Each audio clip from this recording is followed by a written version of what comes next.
Chapter 3. A Caucus Race and a Long Tail.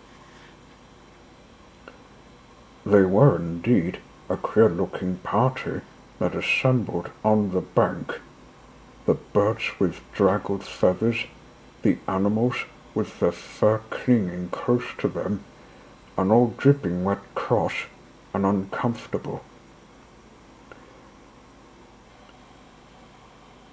The first question, of course, was how to get dry again.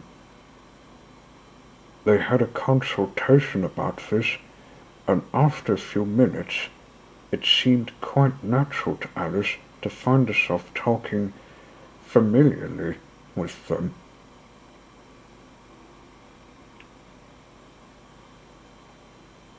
As if she had known them all her life. Indeed, she had quite a long argument with the Laurie, who at last turned sulky,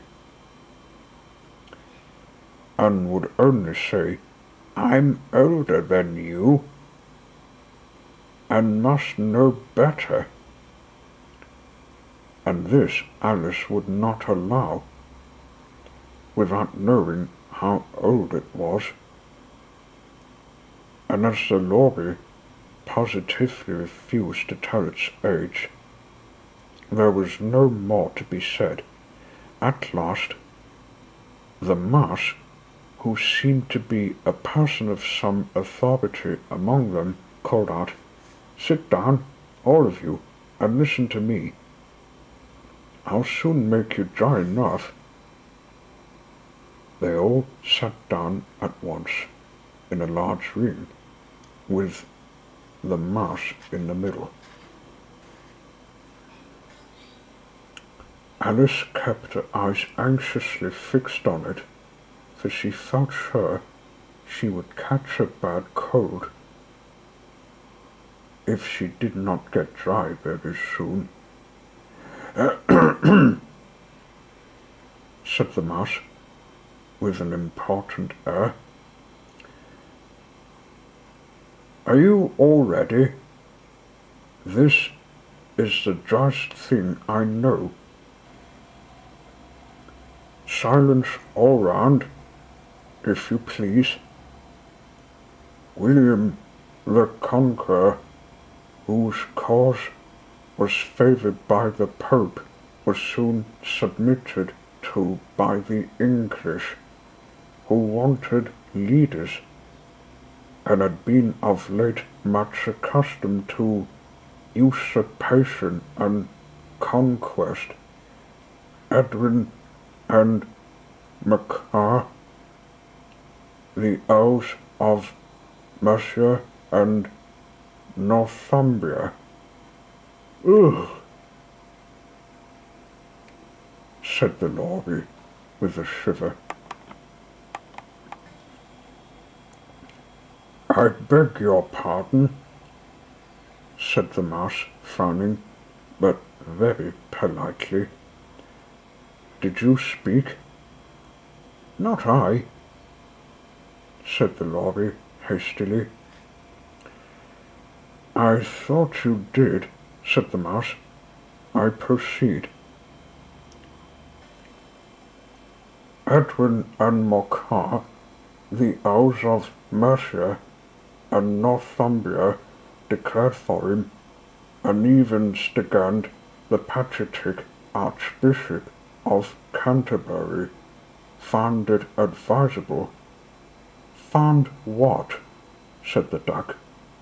"Found it," the Mouse replied, rather crossly. "Of course you know what it means." "I know what it means well enough, when I find a thing," said the Duck. "It's generally a frog or a worm. The question is, what did the Archbishop find?" The Mouse did not notice this question, but hurriedly went on. "Found it advisable to go with Edgar Atheling to meet William and offer him the crown." William's conduct at first was moderate, but the insolence of his Normans— "How are you getting on now, my dear?" it continued, turning to Alice as it spoke. "As wet as ever," said Alice in a melancholy tone. "It doesn't seem to dry me at all." "In that case," said the dodo solemnly, rising to its feet, "I move that the meeting adjourn for the immediate adoption of more energetic remedies." "Speak English," said the eaglet. "I don't know the meaning of half those long words, and what's more, I don't believe you do either." And the eaglet bent down its head to hide a smile. Some of the other birds tittered audibly. "What I was going to say," said the dodo in an offended tone, "was that the best thing to get us dry would be a caucus race." "What is a caucus race?" said Alice, not that she much wanted to know, but the dodo had paused as if it thought that somebody ought to speak, and no one else seemed inclined to say anything. "Why," said the dodo, "the best way to explain it is to do it. And as you might like to try the thing yourself some winter day, I will tell you how the dodo managed it. First, it marked out a race course in a sort of circle. The exact shape doesn't matter, it said.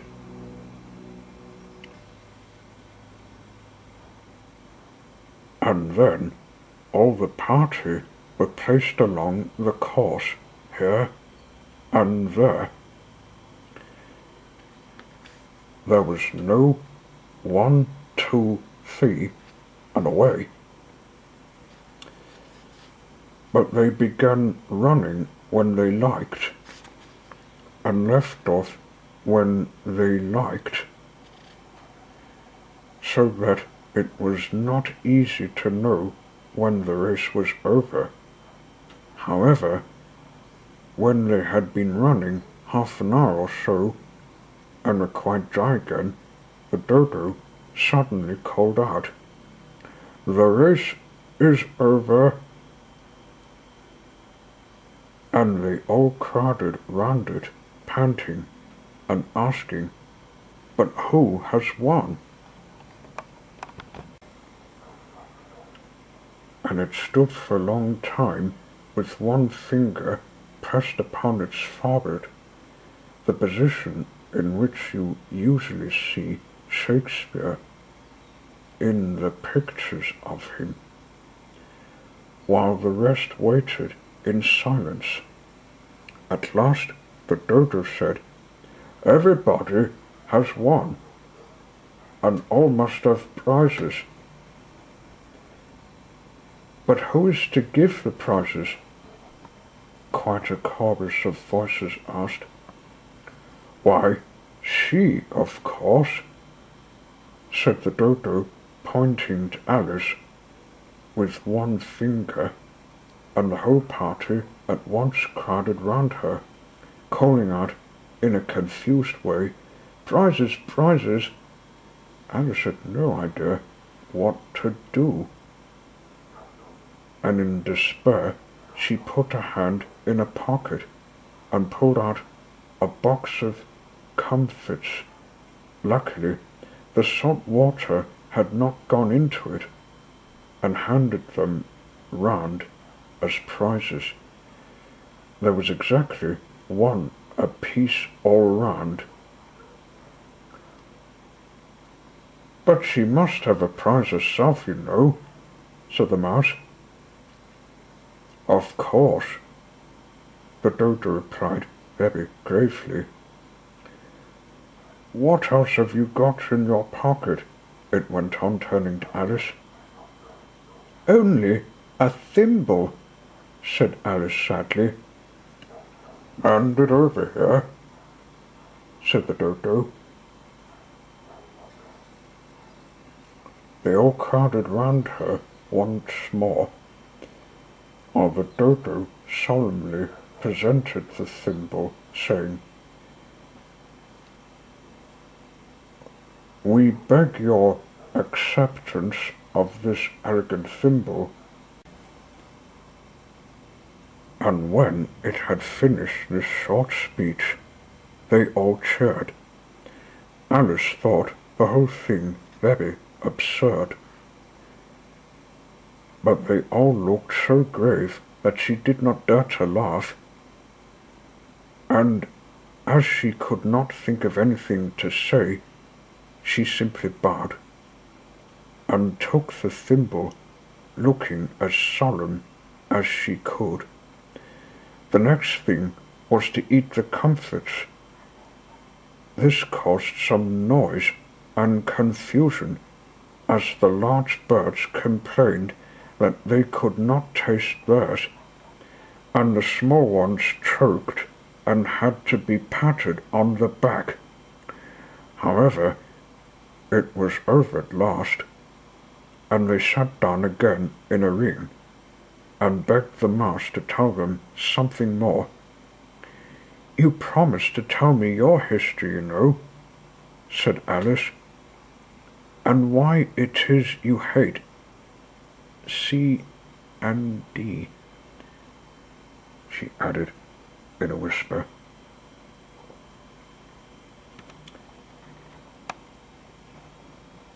Half afraid that it would be offended again. "Mine is a long and sad tale."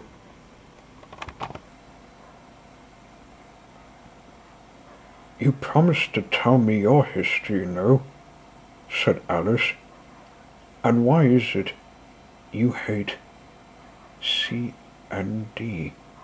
she added in a whisper, half afraid that it would be offended again. "Mine is a long and a sad tale," said the mouse, turning to Alice and sighing. "It is a long tale, certainly," said Alice, looking down with wonder at the mouse's tail. "But why do you call it sad?" And she kept on puzzling about it while the mouse was speaking, so that her idea of the tale was something like this. "Furby said to a mouse that he met in the house, 'Let us both go to law. I will prosecute you. Come, I'll take no denial. We must have the trial, for really this morning I've nothing to do,' said the mouse to the cur. 'Such a trial, dear sir, with no jury or judge, would be wasting our breath. I'll be judge, I'll be jury,' said cunning old fairy. 'I'll try the old cause and condemn you to death.'" "You are not attending," said the mouse to Alice severely. "What are you thinking of?" "I beg your pardon," said Alice very humbly. "You had got to the fifth bend, I think." I had not, cried the mouse sharply and very angrily. "And not?" said Alice, always ready to make herself useful, and looking anxiously about her. "Oh, do let me help you undo it." "I shall do nothing of the sort," said the mouse, getting up and walking away. "You insult me by talking such nonsense." "I didn't mean it," pleaded poor Alice. "But you're so easily offended, you know." The mouse only growled in reply. "Please come back and finish your story," Alice called after it, and the others all joined in chorus. "Yes, please do." But the mouse only shook its head impatiently and walked a little quicker. "What a pity it wouldn't stay," sighed the lorry as soon as it was quite out of sight. And an old crab took the opportunity of saying to her daughter, "Ah, my dear, let this be a lesson to you never to lose your temper." "Hold your tongue, ma," said the young crab, a little snappishly. "You're enough to try the patience of an oyster." "I wish I had our Dinah here. I know I do," said Alice aloud, addressing nobody in particular. "She'd soon fetch it back." "And who is Dinah, if I might venture to ask the question?" said the lorry. Alice replied eagerly, for she was always ready to talk about her pet. "Dinah's our cat, and she's such a capable one for catching mice.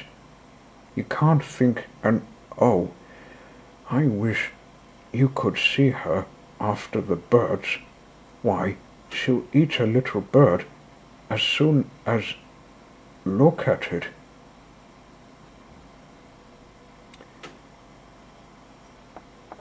This speech caused a remarkable sensation among the party. Some of the birds hurried off at once. One old magpie began wrapping itself up very carefully, remarking, "I really must be getting home. The night air doesn't suit my throat." And a canary called out in a trembling voice to its children, "Come away, my dears. It's high time you were all in bed."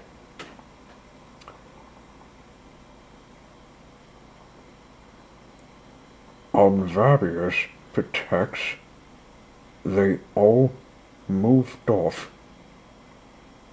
and Alice was soon left alone.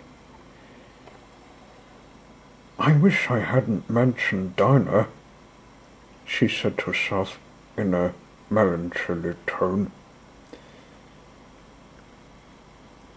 "Nobody seems to like her down here, and I'm sure she's the best cat in the world. Oh, my dear Dinah, I wonder if I shall ever see you any more." And here poor Alice began to cry again, for she felt very lonely and low-spirited in a little while. However, she again heard a little pattering of footsteps in the distance, and she looked up eagerly, half hoping that the mouse had changed his mind and was coming back to finish his story.